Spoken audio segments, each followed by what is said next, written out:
আসসালামু আলাইকুম, কি অবস্থা সবার? খুলনা বিশ্ববিদ্যালয় কিন্তু তাদের ভর্তি পরীক্ষার তারিখ ঘোষণা করে দিয়েছে এবং সেই ধারাবাহিকতায় আমরা আজকে দেখব 2024-25 সেশনের কোয়েশ্চেন সলভ অর্থাৎ রিটেনের। কজ আমরা মনে করি যে ইউটিউবে রিটেনের জন্য তেমন কোনো কন্টেন্ট নাই। সেই উদ্দেশ্যে আমরা একটা কোর্স আনতে যাচ্ছি, সেখানে হচ্ছে খুলনা বিশ্ববিদ্যালয়ের রিটেনের A to Z দেখানো হবে জাস্ট ফর সি ইউনিট। এখানে বাংলা ইংলিশ উভয় থাকবে, যেখানে আমরা 90 দিনের মতো 30টা ক্লাস 30টা PDF আপনাদের প্রোভাইড করবো এবং এই 30টা ক্লাস করলে অর্থাৎ বাংলার জন্য 15টা, ইংরেজির জন্য 15টা, আপনাদের ওভারঅল সকল সমস্যা দূর হয়ে যাবে। এবং কোর্সটির মূল্য প্রথমে 999 টাকা রাখলো, এখন বর্তমান মূল্য মাত্র 499 টাকা। কোর্সে ভর্তি হতে চাইলে আমাদের হোয়াটসঅ্যাপ নাম্বার 01303022944 নাম্বারে যোগাযোগ করতে পারেন। আরেকটা বিষয় হচ্ছে, এই বিষয়ে আরেকটা আমাদের গ্রুপও খোলা হয়েছে, আপনারা চাইলে এই দুইটা গ্রুপে যুক্ত হতে পারেন। সব কিছুর জন্য কিন্তু আমাদের ইনবক্সে নক করতে হবে। চলেন আমরা ডিরেক্ট আমাদের স্ক্রিনে চলে যাই এবং আজকে আমরা এই কোয়েশ্চেনগুলো একটু দেখব। প্রথমত হচ্ছে আমাদের এটা সংক্ষিপ্ত প্রশ্ন এবং তার ব্যাখ্যা সহ উত্তর। প্রথমত হচ্ছে যে বিষয়গুলো, সেটা হচ্ছে সংক্ষিপ্ত প্রশ্নগুলি এবং সমাধান। আমরা প্রত্যেকটির ব্যাখ্যা পড়ব এবং কেন এটা হয়েছে সেটাও দেখব।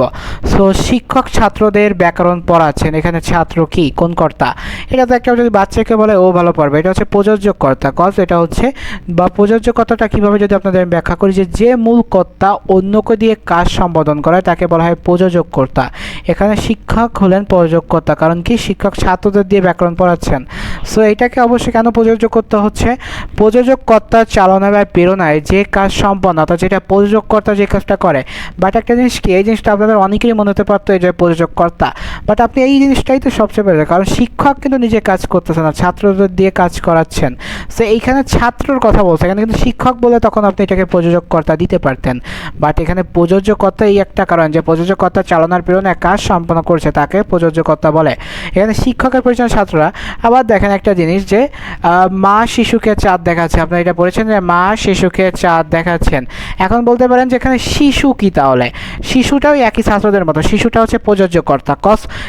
মা হচ্ছে চাঁদ দেখাচ্ছেন, এখানে মা যে কাজটা, মা হচ্ছে তার অন্যকে দেখাচ্ছে চাঁদ, মা নিজেও দেখতেছে কিন্তু চাঁদটা কিন্তু কাজ সম্পাদন করতেছে কি, মা নিজে অন্যের দ্বারা, অর্থাৎ শিশুকে দ্বারা দেখাচ্ছে।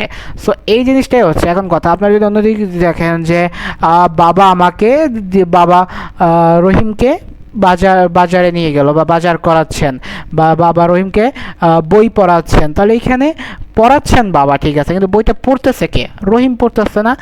রহিমটা এখানে হচ্ছে আপনার প্রযোজ্য কর্তা।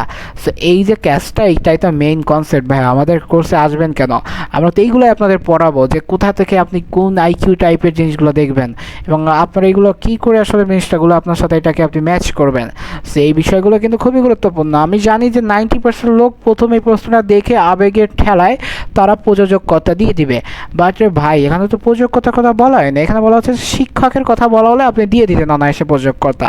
বাট এইখানে বলা হচ্ছে যে ছাত্রটা তাহলে কি, ছাত্রটা অবশ্যই কি, ছাত্রটা এখানে কাজ করছে কাকে দিয়ে, অর্থাৎ ছাত্র কাজ করছে কার নির্দেশনায়, শিক্ষকের নির্দেশনায়, কারণ কি ব্যাকরণ পড়তে তো শিক্ষকই বলেছে। এইখানে আপনি ধরে নিতে পারেন যে এটা তাহলে একটি প্রযোজক কর্তা। এবার আসে কি সাপেক্ষ সর্বনাম কি, এটা খুবই একটা সহজ একটা প্রশ্ন। সেটা হচ্ছে কি, একের সঙ্গে অন্য সর্বনামের যে পারস্পরিক নির্ভরতা বা সংযোগ থাকে, এটাকে আসলে সাপেক্ষ সর্বনাম বলে।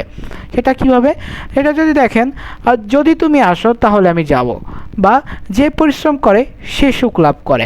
তাহলে এই যে আপনার দেখেন দুইটা ওয়ার্ডের প্রথমে এমন একটা আছে, যে সে, যেমন তেমন, যেমন কর্ম তেমন ফল।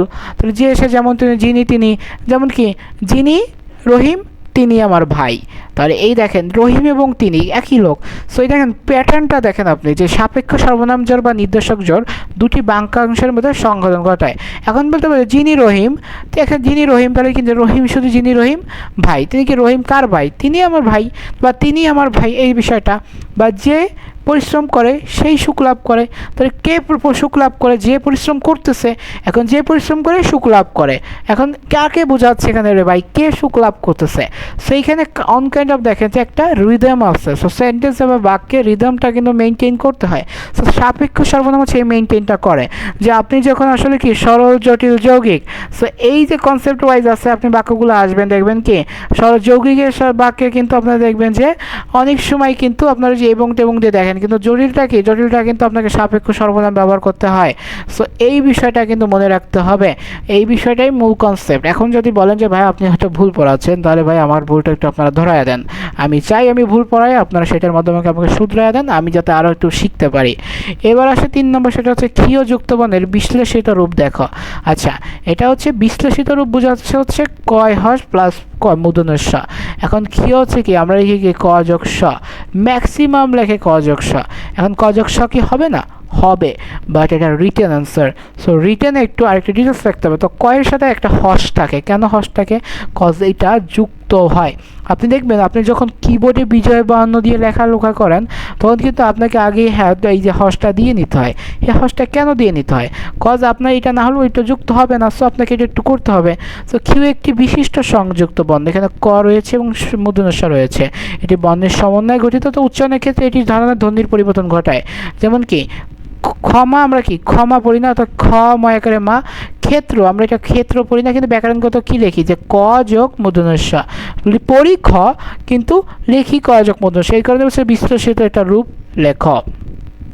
এবার হচ্ছে 4 নম্বর হচ্ছে কার মতানুসারে দ্বিজ কানাই 17 শতকের কবি? এটা হচ্ছে ডক্টর দীনেশচন্দ্র সেন, বা অন্য মতে আছে যে ডক্টর সুখময় মুখোপাধ্যায়, বাংলা সাহিত্যের ইতিহাসবিদ। সো ময়মনসিংহ গীতিকায় মহিয়া পালা রচিতা ছিল হচ্ছে দ্বিজ কানাই।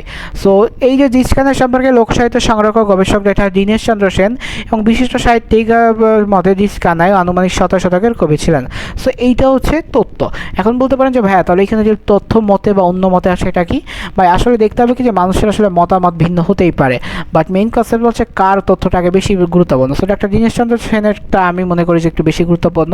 তো এই টাইপের আপনাদের যখন কনফিউশন আসবে, আমাদের কোর্সে কিন্তু আমরা আপনাদের যে ডাউট সলভিংয়ের উপরেও কিন্তু অনেক কিছু দেবো। আমরা জাস্ট 30টা ক্লাস বলছি, 30টা ক্লাস আমরা কিন্তু এখানে ডাউট সলভিং আছে আপনার সাথে 1 to 1। আপনাদের ক্লাসগুলো হবে হচ্ছে জুমে।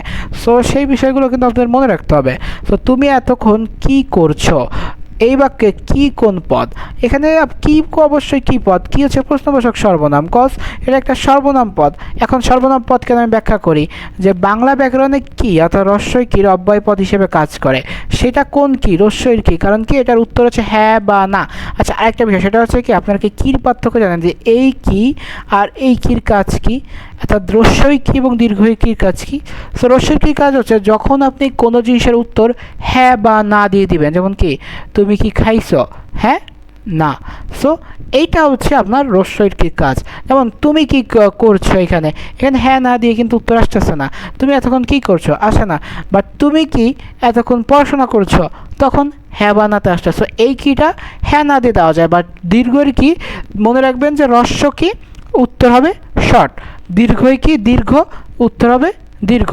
সো সর্বনাম পদ হিসেবে ব্যবহৃত হয় এবং প্রশ্নের উত্তর সময় ব্যাখ্যামূলক বা কোনো বস্তুবাচক হয়। সো তুমি এতক্ষণ কি করেছো, এখানে প্রশ্নের উত্তর কোনো কাজের বর্ণনা আসবে।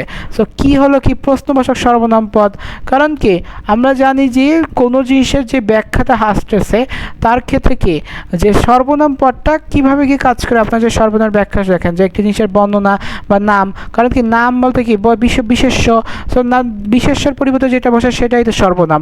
সো বিশেষ্য যেখানে বসতে পারছে তখন সেখানে কি বসবে, সর্বনাম বসবে।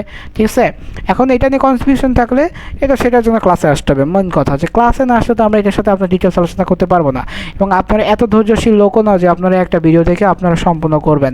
সো আর যদি একটু আলোচনা করতে মন চায় গ্রুপগুলোতে চলে আসেন, যে হচ্ছে হোয়াটসঅ্যাপ এবং টেলিগ্রাম দুটো গ্রুপ খোলা হয়েছে একদম আপনাদের জন্য বিনামূল্যে, বলতে পারেন একদম কোনো পয়সা নেওয়া হবে না, জাস্ট এসে বকবক করে যাবেন। ঠিক আছে, আর যদি মন চায় যে না একটু কোর্স টোর্সের প্রয়োজন আছে, তাহলে আপনাদের জন্য একটা কোর্সও আনছি, সেখানে 90 দিনে 30টা ক্লাস 30টা পিডিএফ দিব। এক্সাম তো নিবই, অর্থাৎ 30টা ক্লাস মিনস হচ্ছে এখানে রিটেন রিভিশন হচ্ছে। আমরা রেগুলার এটার উপর আপনাদের কাজ দিব, আমরা সেটা রিভিউ করব আমাদের গ্রুপে, ডেডিকেটেড গ্রুপটাতে আমরা এটা রিভিউ করব। সো আপনারা মনে করতে পারেন যে জাস্ট ভাই আসবে এরকম বকবক করে চলে যাবেন, না, আমরা জাস্ট 30টা কেন ক্লাস দিচ্ছি, আমরা 30টা ক্লাস দিব। 30টা ক্লাস দেওয়ার পর আপনি 30টা ক্লাসের প্রত্যেকটা ক্লাস করার পর আপনাকে হোমওয়ার্ক দিব, আপনি এটার উপর কাজ করবেন। আমাদের মেন্টররা আছে এবং প্রত্যেকটা মেন্টর খুলনা বিশ্ববিদ্যালয়ের, তারা খুবই অর্থাৎ তারা চান্স পাওয়া প্রাপ্ত প্রাপ্ত স্টুডেন্ট, তো তাদের দ্বারা আপনাদের খাতাটা চেক করা হবে। এখন তারা খাতাটা চেক করে তারা যেখানে যেখানে আপনার সমস্যা আছে সেটা আইডেন্টিফাই করবে। তো আইডেন্টিফাই করার পর আমরা আপনাকে ধরিয়ে দেবো, তারপর আপনি এটাকে মডিফাই করবেন। সো এতটা সহজে আপনাকে ছাড়তেছি না, 90 দিনের একটা জার্নি। সো আপনি মনে করতে পারেন যে 90 দিন আমি 90টা ক্লাস দিতে পারতাম, আমি কেন 30টা ক্লাস দিচ্ছি? কজ একদিন ক্লাস করবেন, বাকি 2 দিন প্র্যাকটিস করবেন, 90 দিনই খাটাবো আপনারে। আর সেই জন্য মাত্র আপনার 999 টাকার কোর্স মাত্র 499 টাকায় নিচ্ছি। কজ আমার টাকা পয়সার কোনো ধান্দাই নেই, ধান্দা মেইন হচ্ছে যে আপনার একটু রিটেনের প্র্যাকটিস করেন। কজ ঢাকা বিশ্ববিদ্যালয় খুলনা বিশ্ববিদ্যালয় বরাবর, সো একটা রিটেনের প্র্যাকটিস করলে 2টা হয়ে যাবে। আমরা ডেডিকেটেড খুলনা ধরে করতেছি, কজ আমি যেটা জীবনে করতে পেরেছি আমি মনে করি আমি সেটা নিয়ে বড়াই করা ভালো।